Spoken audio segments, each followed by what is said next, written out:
because when I woke up in the morning, I'll hurry up, fill my eyebrows in before anybody see me. I'll go to sleep with my eyebrows filled in. I had a pencil in my car. I had a pencil in my my purse. The struggle was real.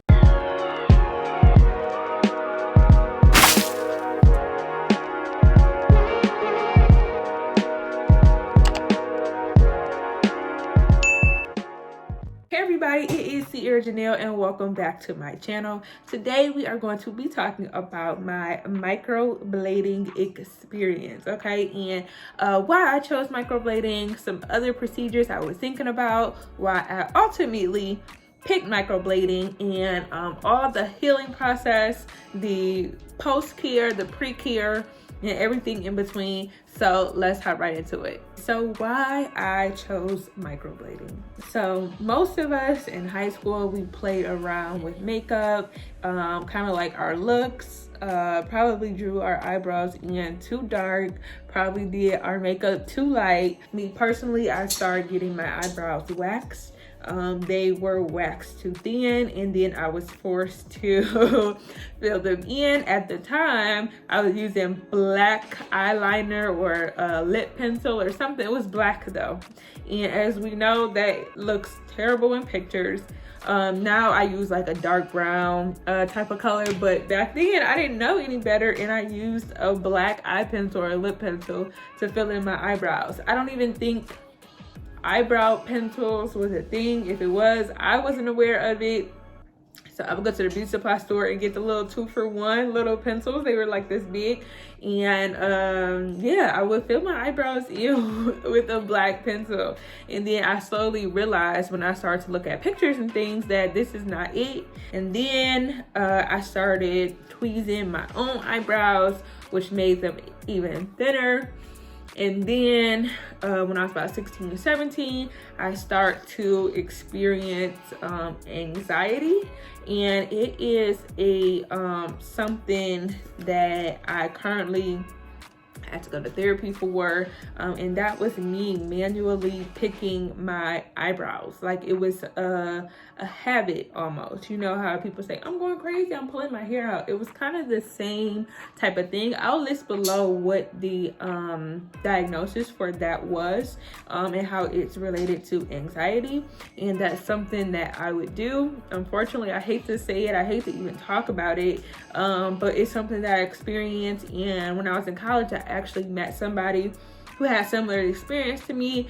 It was kind of like I just kept plucking until I felt the right one that I got, and then once I got the right one, I was satisfied. And then my whole brow was gone. I'll show some pictures as well of how I had literally had no eyebrows, and then it gradually started to my eyelashes. I attached some pictures there as well, yeah, that was something that I went through. It was kind of embarrassing to talk about it. A lot of people didn't know about it, because when I woke up in the morning, I'll hurry up, fill my eyebrows in before anybody see me. I'll go to sleep with my eyebrows filled in. I had a pencil in my car. I had a pencil in my my purse. The struggle was real, okay? So once I kind of stopped doing that, I was left with very, very, very sparse eyebrows. So then I had seen microblading, and I'm like, maybe that is something that I qualify for. I kind of had like a gap in between my eyebrows. So I had the head and the tail, but the middle was kind of missing. So I'm like, okay, maybe that's something I should consider. And then I also seen a post with Megan Good, and she kind of had the same problem where she would over tweeze her eyebrows. And because you can't keep pulling your hair or tweezing your hair and expect it to grow back, you know, full. So she had actually got an eyebrow hair transplant, and that's something that I kind of was looking into as well. Depending on how my microblading lasts, that also might be something that I may consider as well. From my understanding, they take hair follicles from like behind your ear area, but I think African Americans have a different type of procedure because, as you know, our hair in the back is kind of nappy. So I think they are still able to use it, but you would actually have to like get brow lamination or a brow type of perm to keep the hair straight.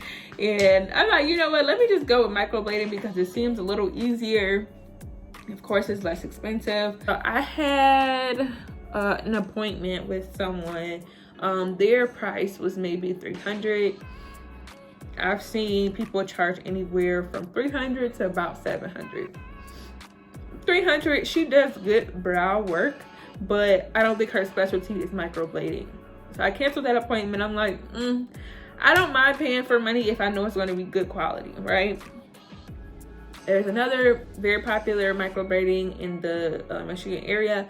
She charged about $700 to $800. I'm like, I don't know if I want to spend that much money, but her work is amazing.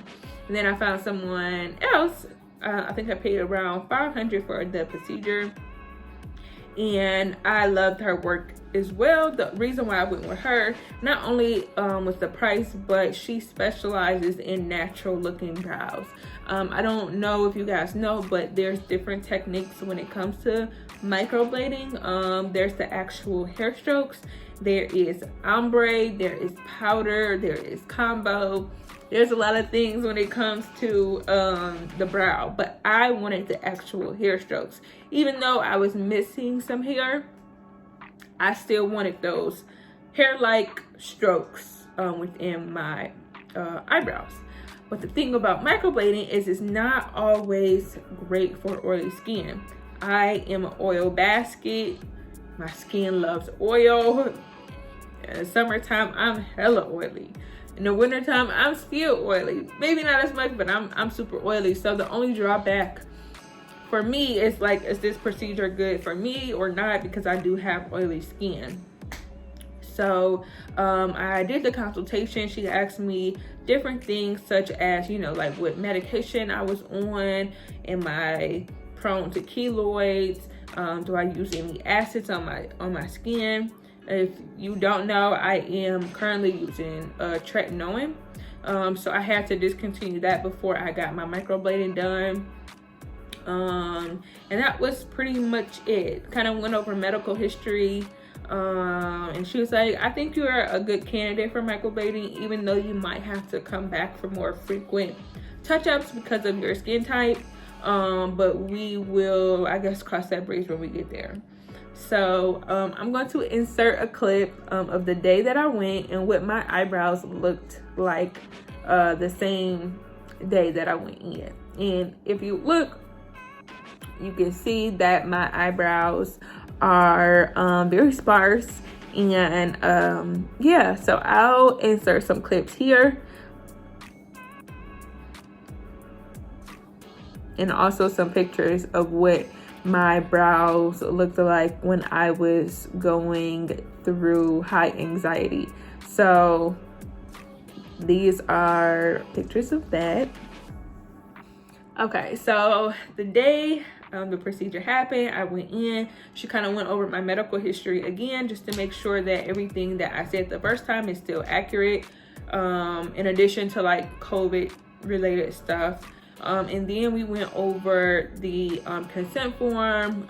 It's pretty standard, letting you know that, you know, you're not responsible for anything. If you neglected to say X, Y, and Z, they're not responsible. Just a basic consent form that you probably sign if you ever got your lashes done or anything like that. So from what I can remember, it wasn't painful at all. On a scale of 1 to 10, it was probably a 3, maybe a 3, 2, 3. It wasn't painful at all. They do use numbing medicine to help with the pain.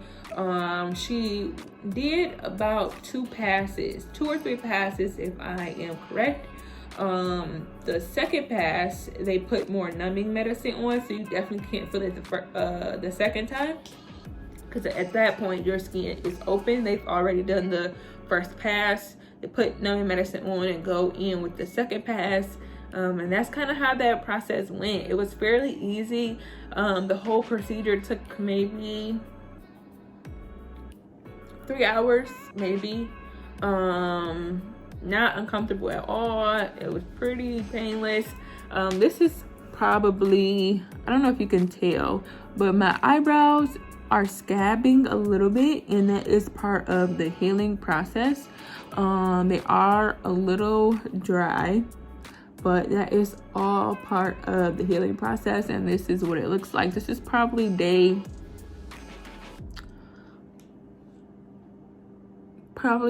11, I would say. So I probably got them done about 11 days ago. So I'm gonna go over some frequently asked questions on her page, and also the post-care and pre-care instructions that she gave me. So the pre-care instructions, right? So it says discontinue the use of vitamin C serums, retinoids 30 days prior. Refrain from drinking alcohol and caffeine 24 hours prior. Treatments such as lasers, pills, waxing, Botox should also take place 30 days prior. The only thing that I have to do is stop taking my tretinoin. I didn't completely stop because I'm trying to get my skin clear. So I only put it on my cheek area. I did not even touch my forehead with it. So I didn't all the way stop the use of it or discontinue the use of it. But I made sure not to put anywhere in this area. I only did my cheeks and under like my nose and my chin. Those are the only places that I kept using it.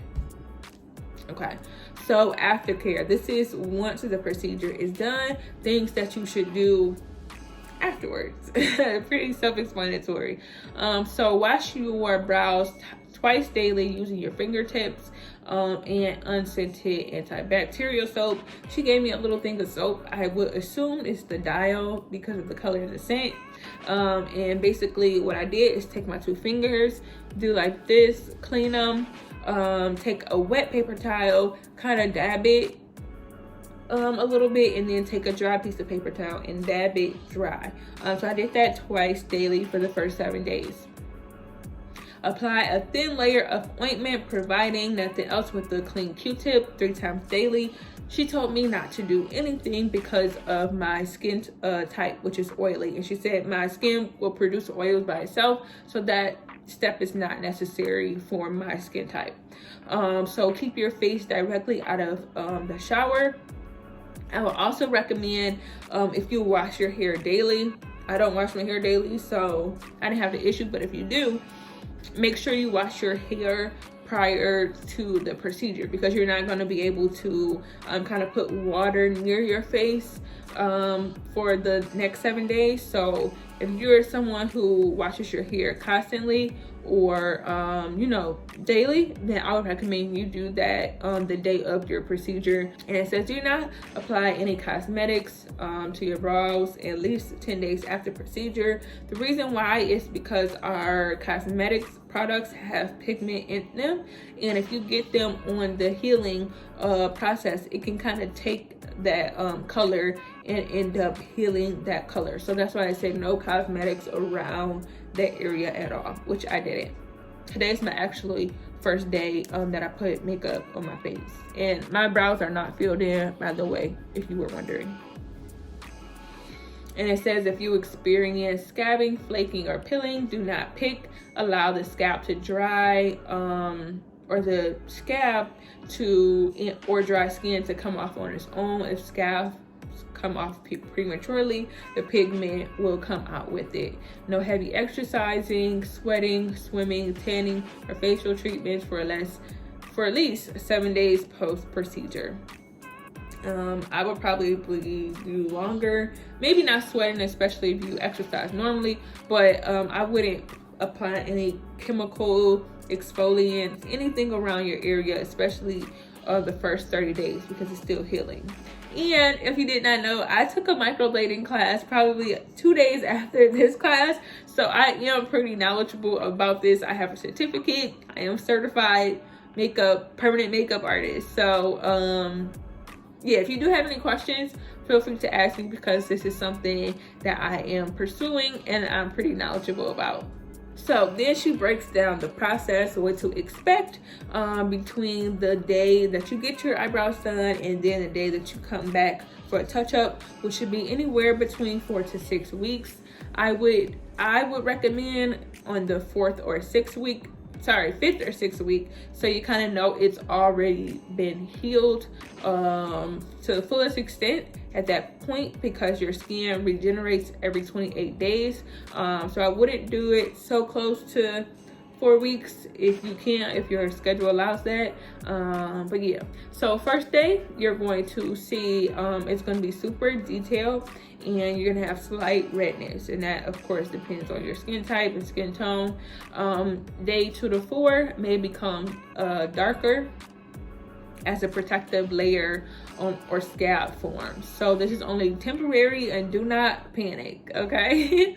So 5 to 12 days, a protective layer naturally exfoliates, peels, and flakes over the course of the several days as the skin beneath heals. So that is when, as you see, that's kind of where I'm at, where it kind of slightly fades away. I do have some flaking and scabbing, as you can see here, a little bit right here, and it will become lighter, right? So between day 10 and day 30 is when your skin is regenerating. You may see a loss of pigment, but it's going to come back.